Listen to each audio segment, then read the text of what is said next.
tax bill a Christmas gift for homeowners. President Trump may sign that historic bill into law today, but what does it mean for homeowners? Joining me now is Sean Acosta, president and founder of Property Tax Reduction Consultants.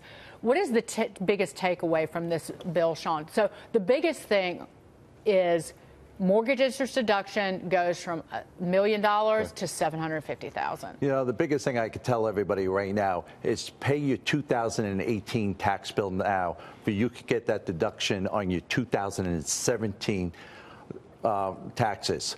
That's the biggest thing. A lot of people don't really realize that they could pay that tax bill in advance and get a credit on their federal taxes. That can mean millions. You're seeing that happen. People are rushing before the end of the year to do that. I got a call from the wonderful woman who does my taxes in Minnesota at H&R Block. She called me, left a voicemail last night and said, you need to pay your taxes for 2018 this year. I mean, how much?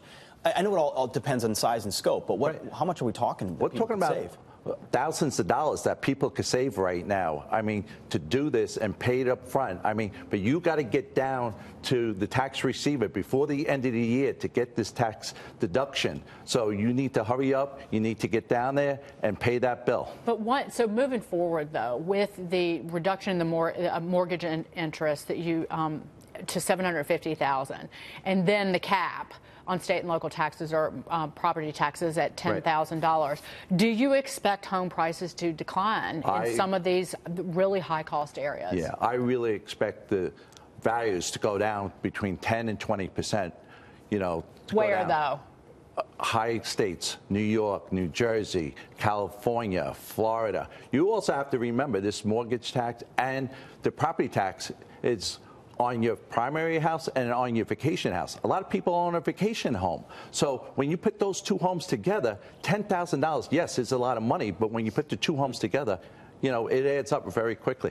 Now, Sean, this is clearly an issue, and if you're the powers that be in New York, New Jersey, Connecticut, California, you don't want your property values going down because of this quirk in the tax laws. What do you think the states could or should do regarding this without shooting themselves in the foot by reducing their revenues? What can they do here? Well, there's not much they could do. They need to collect this money for the school districts. We want to pay the teachers. We want to pay the police officers. You know, there's not much that they could do. It's just that the values are going to go down, and first-time homeowners are going to be hit very hard because the first thing that anybody ever asks me is how much is my taxes on the house that I'm about to buy. Right. So it's going to hurt them. Now, is it going to be, do you think this is going to be the property values at every level or just those that are going to be mortgages over $750,000? I think it's going to be at every level because I think it's going to trickle down.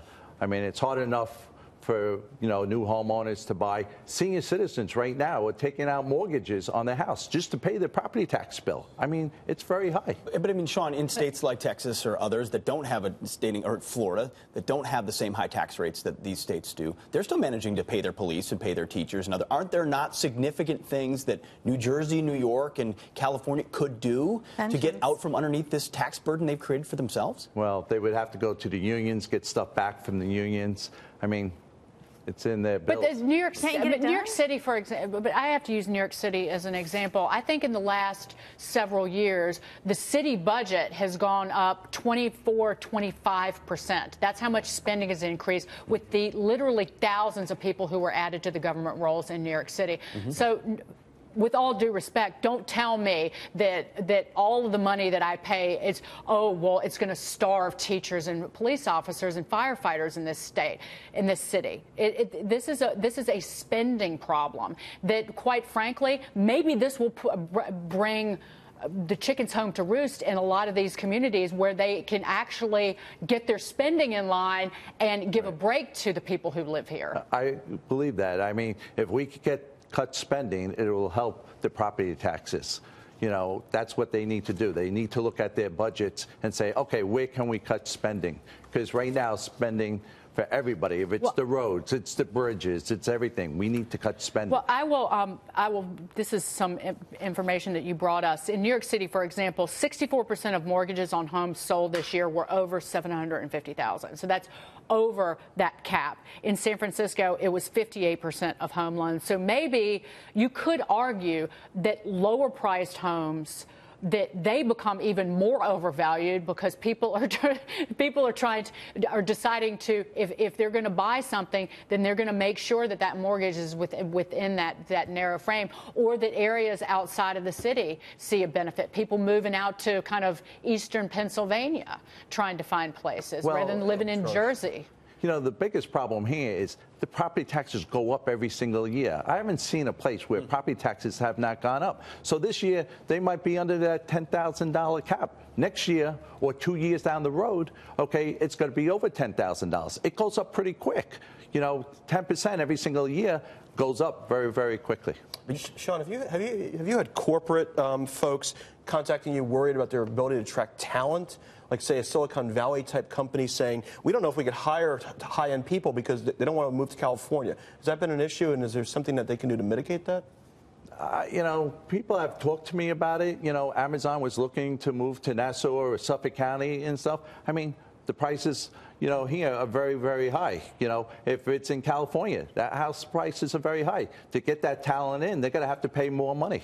Yeah. Well, that actually, that makes wages go higher. Right. It's not great if you're a stockholder, but if you're talent, then that's what we're talking about, is raising wages. But I mean, if house prices really do drop up to 20%, that's a serious hit.